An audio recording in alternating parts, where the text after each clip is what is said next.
à part la Kedusha qu'il y a dans les jours de Yom Tov, il y a d'autres choses particulières pour chaque Yom Tov, chaque période du calendrier juif. Chacun selon sa particularité. Et la racine de chaque fête que Akadosh Baruch Hu a fait avec sa Chorma Eliona, avec sa grande sagesse, c'est lié à ce qui s'est passé au moment originel. C'est-à-dire que quand on va arriver, nous, on va avancer dans le calendrier, on va cogner Pessah, et bien, comme à Pessah, les Juifs ont été libérés d'Égypte, nous, quand on va arriver le jour de Pessah, on va pouvoir avoir en nous un potentiel que l'on doit puiser, que l'on doit se préparer pour, on va en parler, de libération. Okay, pareil à Shavuot, vous le savez, il y a un potentiel de Kabbalat Torah. On est jugé sur la Torah. Pareil à Sukkot, le potentiel de se mettre à l'ombre d'Akadosh Baruch Hu et de s'en remettre à Akadosh Baruch Hu. Et donc, c'est ça que nous dit le Ramchal. Et c'est ça c'est quelque chose qu'il faut savoir. Yom Tov, c'est pas juste, on va manger, on va boire, on va faire le seder. Il y a quelque chose au niveau spirituel que chaque juif, c'est pas kabbalistique, je vous dis, c'est simple, c'est le Ramchal. Chaque juif, il doit pouvoir, par exemple, à Pessah, prendre des forces pour dégager des choses qui l'embêtent, okay, ou à Shavuot, de recevoir encore plus la Torah sur lui, une part de Torah. Regardez les cours qu'on avait fait sur Pessah. Il y a une part de Torah qu'on peut faire par notre filote, par notre demande, par notre préparation, pour l'apprendre pour toute l'année. Et ça, c'est quelque chose qu'il faut savoir. C'est pas juste on mange, on boit, on est en famille. Il y a une préparation à faire. Et donc, pour avoir cette chose-là, cette nuit du Seder qui est très Kdosha, vous savez que Rivka regardait Targum Yonatan Anuziel quand elle a dit à Yaakov, vas-y, déguise-toi en Esav et va prendre les brachot. Elle lui dit, mon fils, on en parlera, mais mon fils, cette nuit où les portes de la rosée, c'est les portes de la bracha, et c'est pour ça que Yitzhak veut te bénir cette nuit-là, va vite maintenant. Donc, c'est une nuit particulière, mais on n'arrive pas comme ça sans préparation. Le Rav dit à quoi ça ressemble?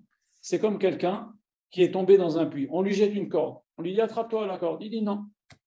On ne peut pas te monter si toi, tu n'attrapes pas la corde. Il y a 30 jours avant Pessah. Moshe Rabbeinu a institué, dit l'Agmara, Shloshim Yom, Lifna Achag, Shoalim Vedorshim Belachot Achag. 30 jours avant chaque fête, on apprend, on parle, on discute, on s'entretient, on donne des cours sur les lois de chaque fête. Et donc, depuis la sortie de Purim, on se prépare. On doit se préparer parce que sinon, on va arriver comme des fleurs et on va rien. C'est comme un type qui arrive aux Jeux Olympiques et qui ne se prépare pas. Il ne va rien réussir. Il doit se préparer. Et c'est tellement kadosh la nuit du Seder que si on ne se prépare pas, on n'est pas. C'est comme un keli. Il faut préparer le keli. Il faut être kli qui boule. Okay, et il faut savoir aussi que, on en a parlé dans les cours sur le Homer l'année dernière, que Akadosh Baruch Hu nous fait un cadeau la nuit du Seder. Nous, on ne le sent pas. Comme disent nos Chachamim, ou lo chazé, vembazalo chazé. Lui ne sent pas, mais son âme le sent. La nuit du Seder, Akadosh Baruch Hu nous fait un cadeau de spiritualité pour notre âme extraordinaire. Et c'est un cadeau. Mais il faut bien sûr un peu être préparé. Le mec qui n'est pas du tout dans l'ambiance du Seder, du soir du Seder, il ne s'est pas préparé ces 30 jours-là. Mais quand même, il nous donne quelque chose d'extraordinaire, comme un flash. Et c'est un flash tellement fort que regardez dans la halakha, Chachamim ne nous disent pas, après le Seder, vous allez vous coucher.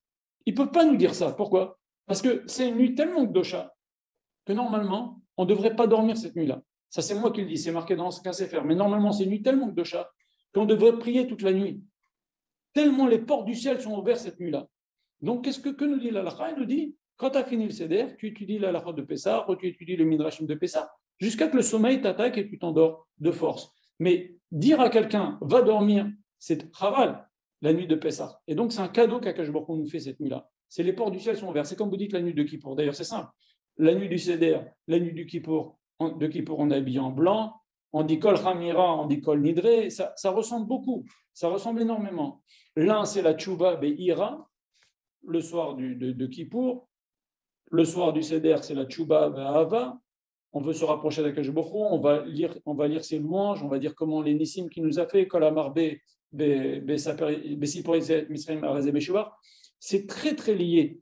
Et donc, c'est quelque chose de spécial. Mais maintenant, ce cadeau-là qu'on a, il y a tout le travail du Homer qui va être de récupérer ça pouvoir le conserver par notre effort personnel. chaque jour de travail de Mida, pendant 10 Rachamim, chaque jour de travail sur une Mida, pendant le Homer, c'est comme si on faisait 8 jours. Par exemple, on a envie de faire un travail sur la modestie, et bien pendant le jour de Homer, un jour de Homer, on travaille sur la modestie, c'est comme si pendant 8 jours pendant l'année, on avait travaillé sur la modestie. Il y a une aide divine.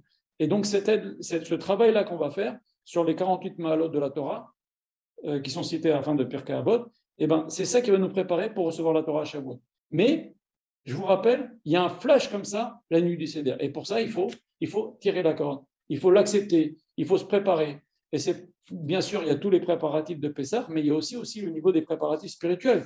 Bien sûr, la halachot, bien sûr, etc. Mais aussi vouloir comprendre ce qui se passe le soir du Seder. Ça, je vous ai un petit peu expliqué, mais on va en parler dans les prochains cours, Bezrat Hashem. Donc, il faut, tous ces préparatifs-là, c'est ce que nous dit le Ramchal. On va arriver à une fête, c'est nous qui cognons la fête, on doit se préparer pour pouvoir puiser. D'ailleurs, c'est ce qu'on avait dit aussi dans le cours sur Purim, Imnizera Yehudim. Les Juifs, ce n'est pas seulement la descendance des Juifs, les Juifs sèment. On a semé, Akadosh Baruch Hu nous a semé des choses pendant les fêtes de Shavuot, de Pessah, de Sukkot, et nous, on vient, on puise. On puise pendant ces fêtes-là. Voilà. Maintenant, il faut voir que pour faire le lien avec ce que je vous ai dit tout à l'heure au sujet de Shabbat Hagadol, la Messirut Nefesh que les Juifs font à Shabbat Hagadol, ça fait encore plus pour eux que les 10 plaies. Puisque malgré les 10 plaies, les Juifs, ils n'étaient pas réunis de sortir. On l'a dit dans la Gada de Pessah, Bedamaïr Chaïr, Bedamaïr Chaïr, avec les 200, tu vas vivre. Le sang de la Brit Mila et le sang du Korban de Pessah qu'on a mélangé, qu'on a mis sur les frontons à l'intérieur. Peu importe. Et grâce à ça, on est sorti d'Égypte. C'est pas que les Juifs, ils ont vu des miracles, ils ont vu les Égyptiens être punis, ils ont vu l'intervention d'Hachem sur terre, sur les animaux, dans la nature, le soleil, etc. On a vu ça, ça les a pas fait faire tchouva pour mériter de sortir. Qu'est-ce qui nous a fait sortir? Comme on dit dans la Gada de Pessah, tu étais dénudé de mitzvot. La seule chose qui nous a fait mériter de sortir, c'est à partir du moment où on a fait la Messirut Nefesh de Shabbat Hagadol, de prendre le Dieu des Égyptiens et de faire aussi la Brit Mila. Ça, c'est ça qui a fait beaucoup plus que les 10 mois qui se sont précédés, où les Juifs voyaient des nissim, on voyait la main d'Hachem, mais ça ne les a pas fait mériter. Il n'y a pas eu un mouvement de Teshuvah qui a précédé ce Shabbat Hagadol. Ça, il faut le savoir. On était encore au 49e degré de Touma. S'il n'y avait pas eu ces deux mitzvot-là, de Messirut Nefesh, parce qu'Akadosh Baruch Hu, qu'est-ce qu'il voulait? Il voulait nous donner un mérite. Parce qu'Akadosh Baruch Hu ne donne rien gratuit. Mais il fallait un petit mérite. Mais il nous a donné 10 fois plus par rapport à ce mérite. Mais il fallait un petit mérite. C'est comme quelqu'un qui achète quelque chose. On donne un acompte. Tu achètes quelque chose à 100 euros, tu donnes 10 euros d'acompte. Mais on te donne quelque chose de 100 euros. Quand tu achètes une maison, pareil. Okay, quelqu'un qui achète une maison, on lui fait un prêt sur 20 ans. Il donne un petit peu une mise, mais c'est minime par rapport à ce qu'on va lui donner. Mais il la faut quand même. Et bien, les Juifs, leur petite mise, c'était Brit Mila, Korban Pessah. Et on leur a donné un truc énorme. Mais il la fallait quand même, cette mise-là. Qu'est-ce qu'on leur a donné? On leur a donné la liberté, on va leur donner la Torah, on va leur donner Eretz Israël, on va leur donner, grâce à la Torah, une part dans l'Olam Haba. Donc, c'est quand même des choses extraordinaires qui se passent cette nuit-là. Mais il fallait faire cet effort-là. Maintenant, la particularité aussi de Pessah, on vous dit, bien sûr, Pessah, comme on a dit tout à l'heure, on sort de notre emprisonnement, ça vous l'entendez dans tous les cours. Mais la particularité de Pessah, c'est aussi qu'on peut emprunter des mérites. Parce qu'en fait, les Juifs, comme on a dit, ils n'avaient pas le mérite. Ils avaient très peu de mérite. Il y avait Brit Mila, Korban Pessah, c'est tout. Mais tous par rapport à tout ce qu'on va leur donner. La Torah, Olam Haba, Eretz Israël, la liberté. C'est rien. C'est rien, ces deux petites mitzvot qu'ils ont faites, qui sont quand même. Ils ont fait Messirut Nefesh. Les deux, c'est Messirut Nefesh. Et les deux, je vous fais remarquer, c'est la seule mitzvah positive sur laquelle il y a Karet, c'est la Brit Mila. La seule mitzvah négative, une des mitzvot négatives sur laquelle, excusez-moi, les deux mitzvot positives où il y a Karet, tous les interdits de Karet, c'est des négatifs. Il n'y en a que deux qui sont positifs, c'est Brit Mila, Korban Pessah. Donc, ils ont fait cet effort-là. Mais on leur a donné énorme. C'est une petite mise de fond, on va dire. Et en vérité, on a emprunté.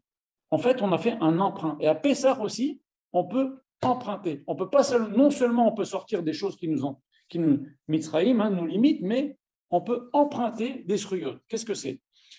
Regardez, il y a 2 fois dans la Torah où on nous dit de faire persoménissa, de faire multiplier le miracle. Et à quel prix? C'est les seuls halachot où, pour des mises votes positives, on doit être prêt à vendre tous nos biens, même nos habits. C'est bizarre. L'halakha dit que pour ne pas transgresser un interdit, on doit donner tout notre argent. Mais pour faire une mise positive, on donne jusqu'à 1/5 de nos biens. Ok? J'ai pas d'argent j'ai pas de tefilin. Et les tefilin, ça coûte très très cher, par exemple. Je dois aller jusqu'à 1/5 de mes biens pour faire une mise positive. Très bien. Et là, on te dit pas 1/5, 5 sur 5, tu donnes. Tous tes biens, tu donnes pour faire les bougies de Hanouka, les arbakosot. Pourquoi? Parce que on a emprunté. Et quand on a emprunté, il faut rendre. Et comment on va rendre? En faisant Pirsomenissa, annoncer le miracle de la sortie d'Égypte, en faisant le Seder. Et ça, Chachamim m'ont dit, tu dois vendre tous tes biens pour faire ça. Pourquoi? Pourquoi c'est si important? Parce qu'Akadosh Baruch Hu nous a fait un prêt. On n'avait pas beaucoup de mérite. Il nous a donné, comme je vous ai dit, la liberté, la Torah, Eretz Israël, une part dans l'Olam Haba. Si on fait la Torah, s'il n'y a pas de Torah, comment on peut prétendre avoir l'Olam Haba? Donc il nous a donné beaucoup de choses. Maintenant, il nous a fait un prêt. Il faut rendre. Comment on va rendre dans le Kiddush Hashem? En racontant à ses enfants, en faisant le kavod du Seder, en faisant la fête, en respectant, etc. Mais surtout en multipliant le miracle. Pareil à Hanouka. Les Juifs, ils étaient, je ne sais pas, 250 contre l'armée des États-Unis. Ils ont gagné. Et ça, les Chachamim m'ont dit, c'est tellement improbable, incompréhensible, c'est un prêt total d'Akadosh Baruch Hu, et bien ça, il faut rendre. Donc, en fait, à Pessah, on a la possibilité d'emprunter des mérites. Et ça nous apprend quoi? Ça nous apprend que dans la vie, par exemple, des fois, il y a des moments de difficulté. Il ne faut pas hésiter de dire à Akadosh Baruch Hu, ok, j'ai peut-être pas le mérite de ça, mais si tu, d'ailleurs, souvent on dit, si on fait des Nédarim, ben Sarah, qu'est-ce qu'il a fait Yaakov Avinu quand il était après son rêve? Il avait peur. Il a dit à Akadosh Baruch Hu, ce qui me permet de retourner chez mon père. Je vais aller chez Laban maintenant, je vais retourner chez mon père, je vais croiser ça, etc. Ça va être un moment difficile de ma vie. Si tu me permets ça, je te donnerai Esser à Serenoular. Je vais te donner un 1/5 de mes revenus. Donc quelqu'un, en fait, il a demandé, on peut faire, on demandait à Akadosh Baruch Hu, prête-moi. J'ai pas de mérite. Aujourd'hui, j'ai peut-être pas assez de mérite. Mais si tu me laisses le temps, je vais rembourser. Je vais faire. C'est ce qu'a dit Yaakov Avinu. Même Yaakov Avinu, il a dit ça.